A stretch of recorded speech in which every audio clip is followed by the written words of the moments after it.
We've got a problem since the 1980s.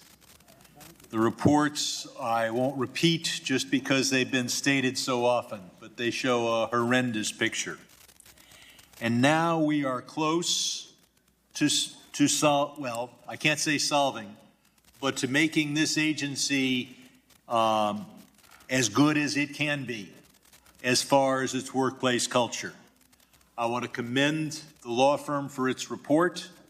I want to commend the Wall Street Journal for really forcing that report to be commissioned. And now we are so close. Greenberg is resigning. Biden is going to appoint a successor. And I want to call upon the administration to appoint a successor as soon as possible.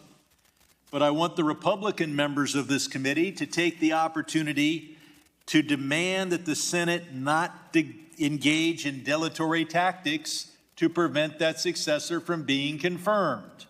A prompt hearing and then an up or down vote without any of the Senate tricks. Because I was one of those who asked for this hearing, but that was before Greenberg announced his retirement.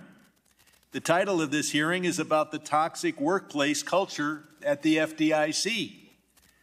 If the Senate unduly delays the confirmation, we need another hearing, Mr. Chairman, on the Senate's toxic culture of delay, which would be preventing us from dealing with the toxic culture at the FDIC. Now, some have argued that somehow Signature Bank and First Republic are a result of Greenberg's temperament. Mr. Yu, you were there. Did these banks fail because they had bad management and they failed to account for interest rate risk?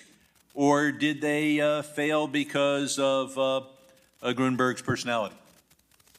Thank you for the question, Congressman. So the OCC does not regulate Silicon Valley Bank? Yes, I'm asking you in your role as a member of the FDIC. Yeah. So the factors that led to the failure are well laid out in the reports that the FDIC has. Do any of those reports say it's Greenberg's personality? No. That's not mentioned? And has anyone, you're on the FDIC, has anyone at the FDIC identified for you? I was going to bring this First Republic issue up or Signature Bank up, but I failed to bring it up because I was worried about the chairman's personality. Has anybody stepped forward then and said the personality stopped them from taking action? No.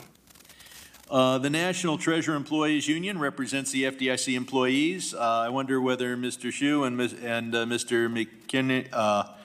McKieran can commit to working with NTEU as the FTC moves forward to improve its workforce culture. Mr. Hsu? Yes. Yes. Good.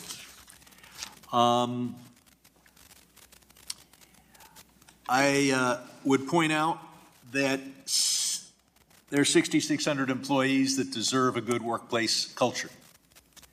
But there are 330 million Americans that deserve good bank regulation. And if we see if Mr. Grunberg resigns before his successor is confirmed, the FDIC could be split 2-2.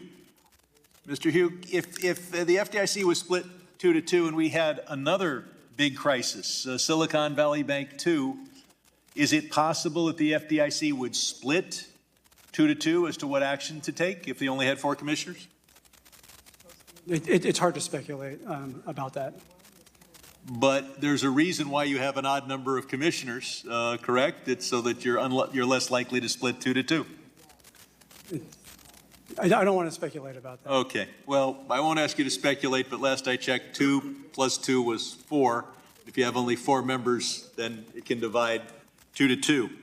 I'd finally point out that Silicon Valley Bank also failed because interest rate risk was not built into sufficiently our bank examination process, and we need to mark to market all long-term instruments, debt instruments that banks hold, whether it is available for sale or held to maturity. And until we do that, we will see banks put too much of their money on Wall Street instruments. I yield back.